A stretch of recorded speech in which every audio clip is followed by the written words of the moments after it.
Yeah, g'day, it's Charlie, ZL2CTM. Well, I'm really hoping this video won't take too long, but what I wanted to cover is the making of a 4 crystal CW filter that I want to use in the CW rig that's currently being built at the moment. You may recall some time ago I purchased off AliExpress, gosh, it must have been about, I'm tempted to say it was at least 50 odd. It was a huge wad of these 9 megahertz crystals. I don't think they're the best crystals in the world, but at that price it was well worth just playing around to see if I could make some crystal filters out of them. I then made up a very simple crystal oscillator, measured the frequency of each one, wrote down what it was, and then divided them up into groups of a range no more than 50 hertz. And as you can see here, this range here was only 25, this one was 16.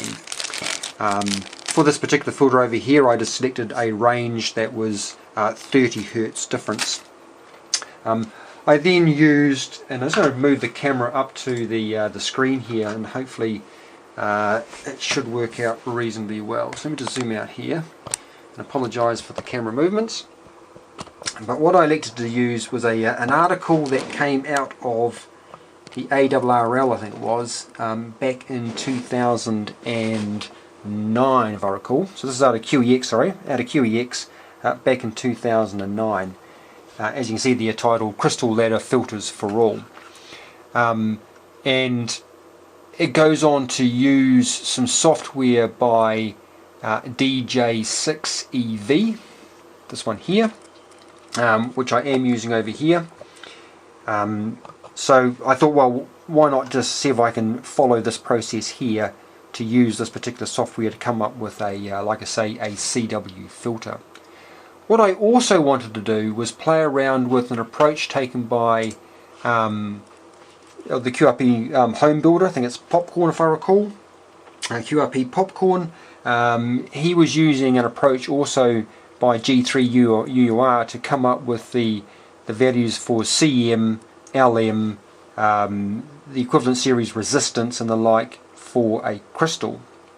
So what I decided to do, I did that, but what I wanted to try and also use was this cheap little vector network analyzer that I also got off AliExpress some time ago, and that's what we have down here. And I'll talk about it in a sec. I'm currently using some software that's been written, and again I'll point out to drive this. And then over here, this circuit here is what we saw up on the website just before. So if I was just to go through it, we have on either side 8 turns of number 26 gauge I used in the end for here and here. They are 8 turns trifilar winding on an FT 37-43. Just to quickly go through the circuit, this is what we have here. There goes those 2 trifilar wound transformers there into a 10.1 dB pad made out of a 4.7 and 2.2 ohm resistors. Here goes our crystal under test, and also the series capacitor. I just used a polyester capacitor which used an external capacitance meter, turned out to be 45.35 picofarads. And also sitting over that is the ability to short circuit and take it out of circuit, and that's what you can see just here. So at the moment there's a link sitting in there. It's just a standard sort of socket, male and female, and obviously that's been short circuited there. So now open circuit the capacitance circuit, and then if I was to short circuit it, it's now taken out of circuit. Right, full stop. So what I did then is I'll put this all up on the blog, so I'm just going to talk to it without going too much into it, because it's going to take way longer than I think people would like. But like I say, all these notes here we put up online. Step 1 is I shorted both the crystal holder and the capacitor. So I took the crystal out and also put in a short circuit.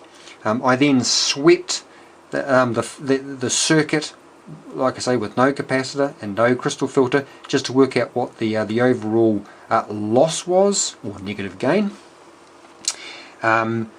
I then used a capacitance meter to determine the crystal parallel capacitance that I needed, and then I went through 3 steps to record some various values.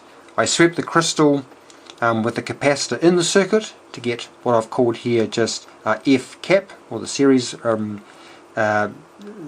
resonant frequency of the crystal with the capacitor in the circuit. I then swept it again with the capacitor short-circuited, and then while it was in that configuration I also recorded the overall loss to work out what my difference was. And I'll show you the software in a sec which I used to drive the little VNA, and then once I had those values in a spreadsheet, I could then quickly work out the values for CM and LM, where CM equals 2 times our CS, which is our capacitor up here, which is in series, so 45.35, minus CO, that's our parallel capacitance of the crystal, which I measured just using a capacitance meter, times our frequency with capacitance minus frequency without the capacitance divided by frequency with the capacitance, and you can come out with a value of CM. We need this value of CM because it goes into the crystal design software. You can then also work out LM, and as it turns out, for that additional software which I'm using to design the filter, I don't actually need LM, but you can enter LM and it will derive CM, or if you enter CM it will derive LM. But suffice to say, if you were to work it out, we have a point here where our CM capacitive reactance equals our LM inductive reactance. So we know that XC equals 1 over 2 pi FC and XL equals 2 pi FL, so therefore we can basically throw in our formula here. So XCM over here, 1 over 2 pi F with our capacitor in circuit times CM equals 2 pi F cap times LM. In other words, just populating these two formulas here.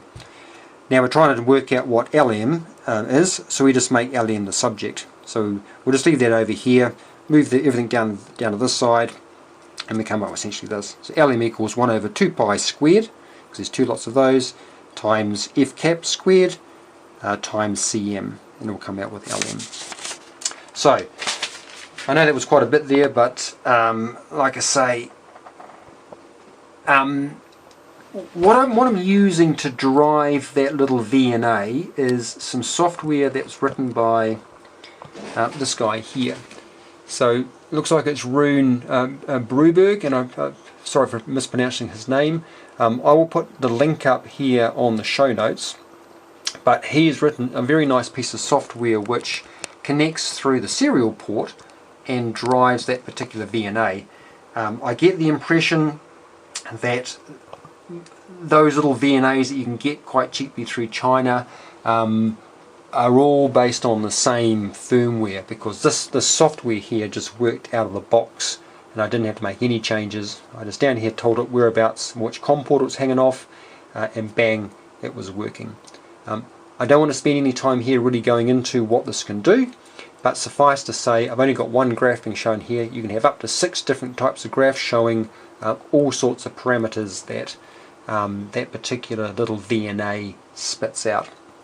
All I'm looking at is the gain between the input and the output, or the S21 values. Because down here, what I'm wanting to get out is the maximum gain at a particular frequency, which I can then plug into a little spreadsheet that I made up here on, I think it's Google Docs, which then does all the maths for me. So the yellow cells there are the cells that I'm working out using the VNA software to populate this, and then the orange cells is what's been derived through the formulas, and then this bottom bit here is the averages, because, and I know I'm bouncing around here and I apologise for that, the bit of software that was referenced in that original paper about designing the ladder filters uses averages. So over here I'm using 4 crystals, but it wants to know what the CP is, so straight away it's going to be the average. So that's all been done over here. So for the 4 crystals, crystal 1, 2, 3 and 4, I've measured the series capacitance, 1, 2, 3, 4, sorry, the parallel capacitance, the series capacitor, which CS is obviously the same for all of those in the circuit, and then, as I just mentioned before, I go through and I sweep using the software over here. You can throw in your start frequency and your stop frequency, push sweep, and it will sweep through, and then I can transfer the values across into here. So the frequency of minimum loss or maximum gain, so to speak. Unfortunately this screen doesn't show very well, but I can see a nice peak here, and then I can read off the value here to work out what that gain was at a certain frequency, and those are the values that I'm feeding into here to eventually spit out my values of LM. I don't particularly need RM, but I'm working it out, and the like. I don't need the quality factor of this one. The other, this is a very, again, using this particular approach here, this seems to be quite a simple way of doing the ladder or making these filters. I know there's other ways out there which use all of these values. The equivalent series resistance, or in this particular case RM, and all of these to derive a filter. Whereas this one here, like I say, seems to just take the averages. So this is basically what's happening down here. So the average LM is all of my derived LMs average, so divided by, those totaled up divided by 4, same for CP and the like. So once you've done that, I then just plugged those averages into the software that was referenced by that paper, and again I'll leave the in fact I won't, I'll put the link in the show notes. In the footnotes for that particular paper over here, down the very bottom, it has the link to where these files are, and it's just a matter of going back into 2009. So this is the page that has those QEX files. If you go back into 2009, you then find the software there. So it's a zip which has that particular software there.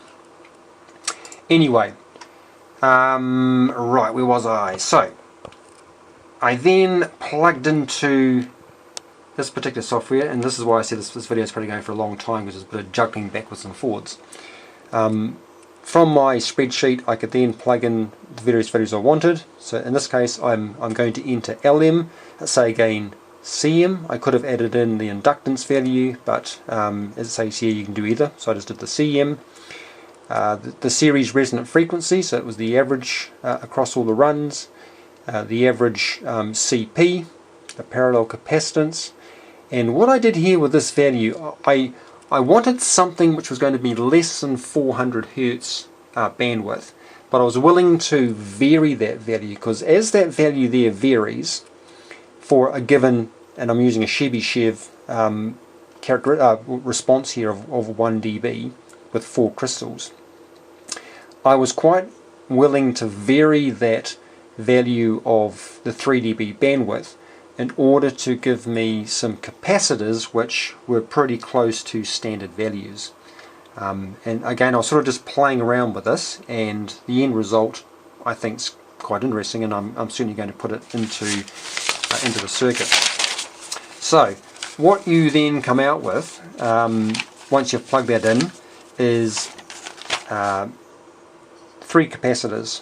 You've got the series capacitor that's coming in, which I'll show in a sec, and then 2 values of parallel capacitance. But you've got to remember this particular filter has a mirror, so C12 is on the outsides, and then the middle value is 1007 picofarads. And what I mean by that is this. So here goes the filter here, 1, 2, 3, 4 crystal filters. We've got the 10,007, or 1007 I should say, picofarads coming in. We have that C12, which was 867 picofarads, and then that middle one of 10,007. And this is the mirror image line. So they only give you those values there, and you just mirror image it.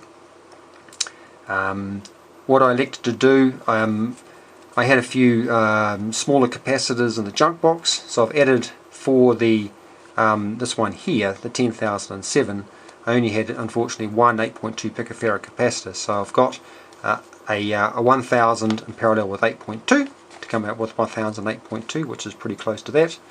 And then for the 867, I took an 820 plus 47, comes out to be pretty well spot on.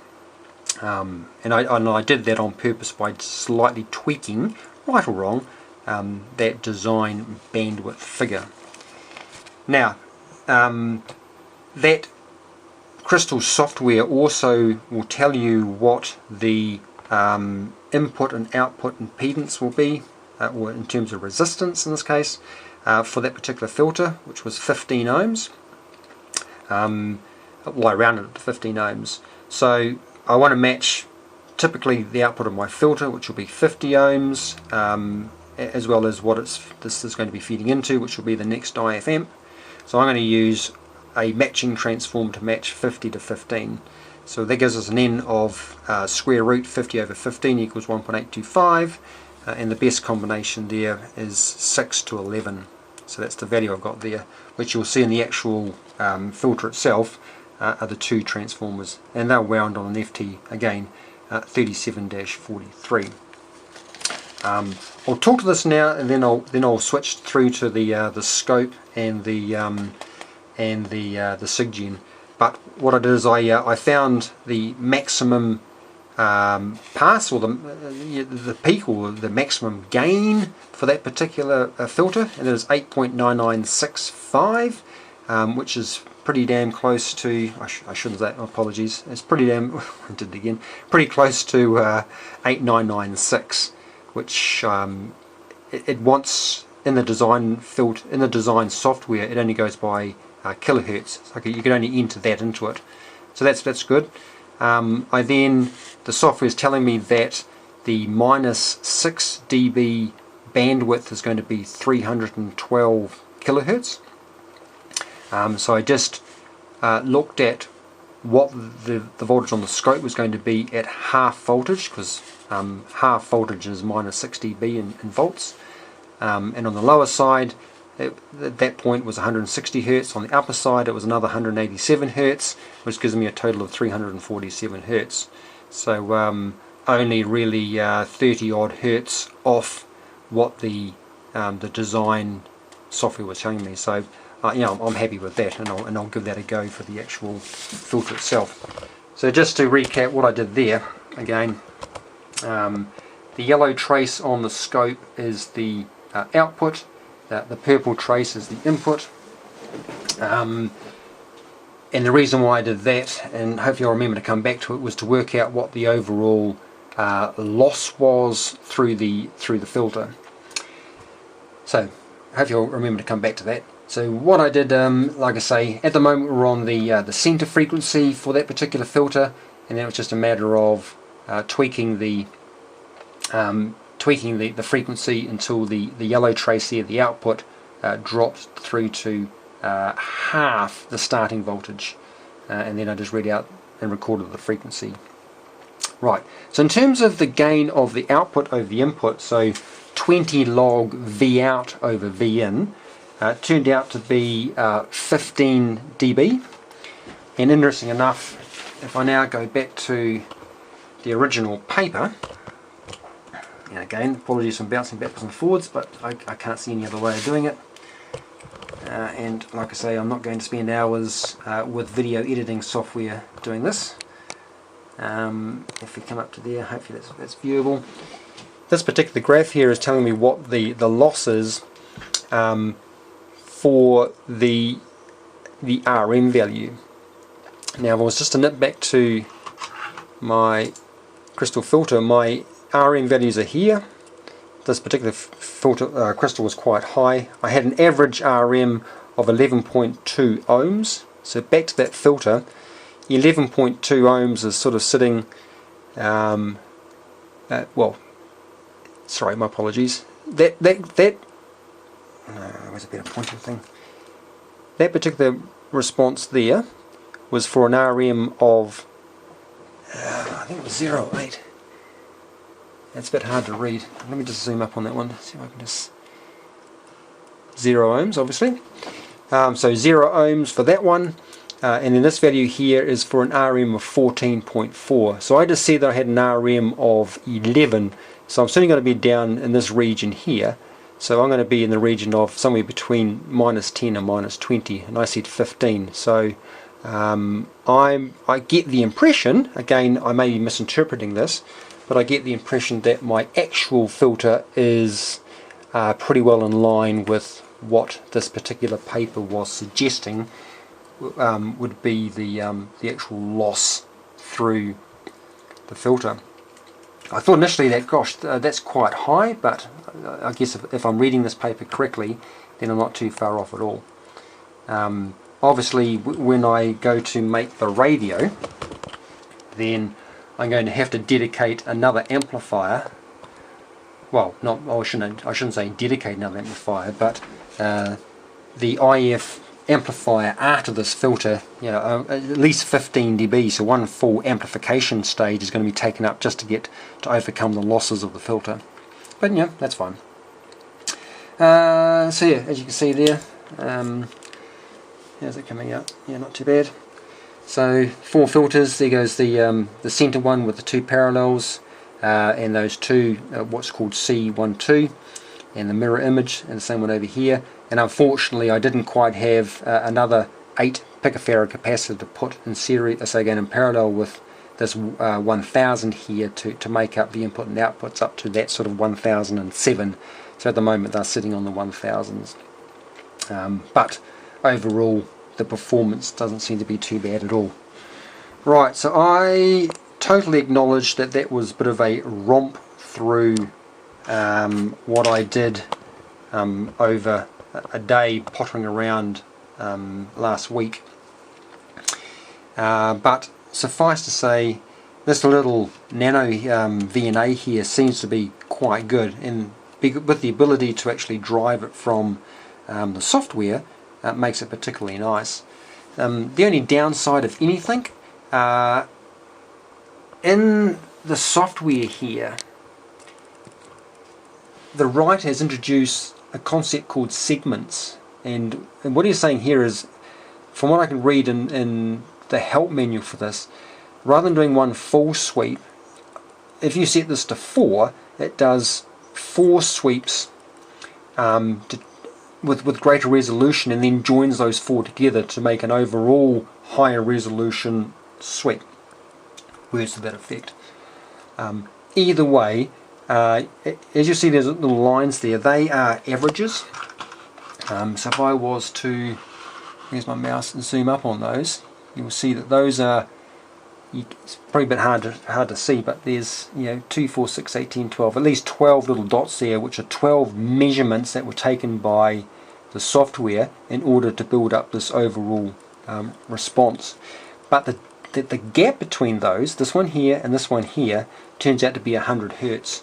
So no matter what I do over here to try and tweak the sweep values, or I choose a center value with a span, or I tweak the segments, because by tweaking these segments it tells me what the overall Hertz per step is going to be, I can't get that to be any tighter than 100 Hertz. So that may be a limitation of the underlying firmware sitting on that VNA.